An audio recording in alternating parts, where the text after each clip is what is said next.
Weight loss surgery is becoming a more commonly sought after operation. Plastic surgery for weight loss is one of the final steps of the weight loss journey, and I always find it a privilege to be a part of this because it's a really exciting time for the patient. Usually the patient's had some form of upper gastrointestinal surgery such as a gastric sleeve or bypass, and then they have demonstrated a real significant effort to lose and maintain that weight loss. These patients are generally highly motivated, very determined, and it's a real, as I said, privilege to get to work with them. What tends to happen as the weight falls away is the skin remains baggy, and all the excess skin causes discomfort, rashes, can break down where the skin rubs as it sweats, and it causes functional issues for patients. Patients really need to be at a stable weight and ideally at their target weight before you undergo weight loss surgery. If you're not, then any surgery you have is obviously compromised by further weight loss. There are challenges with dealing with these patients from a surgical point of view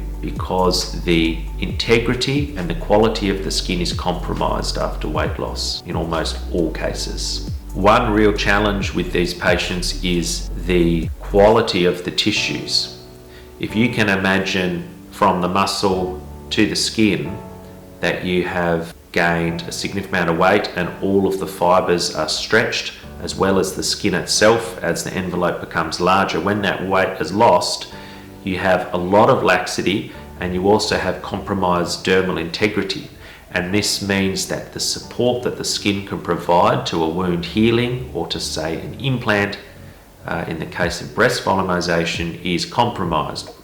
And that means we need to make sensible decisions about the degree of tension we place wounds under, placement of implants for instance, and size of implants if a patient was wanting that.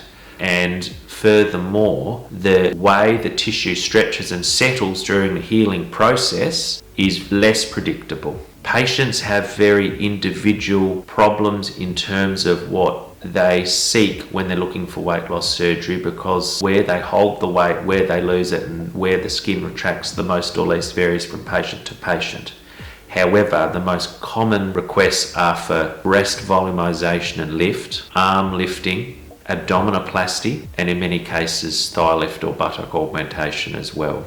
In addition, the importance of discussing with your surgeon your primary goals and also trying to create a plan of what's achievable in surgery is really important. In some patients, we group some of the surgeries together to minimize recovery time and cost for the patient. In other patients, it requires, say, a significant surgery for one particular area, such as a very large abdominoplasty. It may be more prudent to stage those surgeries individually so that we minimize the chances of having issues with wound breakdown, wound healing problems, etc. So weight loss surgery is something that patients tend to be very grateful to have. They've worked so hard to get to where they are, and it's a real privilege to be able to help them on their journey. But it's certainly something that needs to have a nuanced discussion and usually multiple consults. Well, in my cases, always multiple consults, so that we can really tailor an appropriate plan and all be on the same page about what we're doing and what expectations we can have after surgery.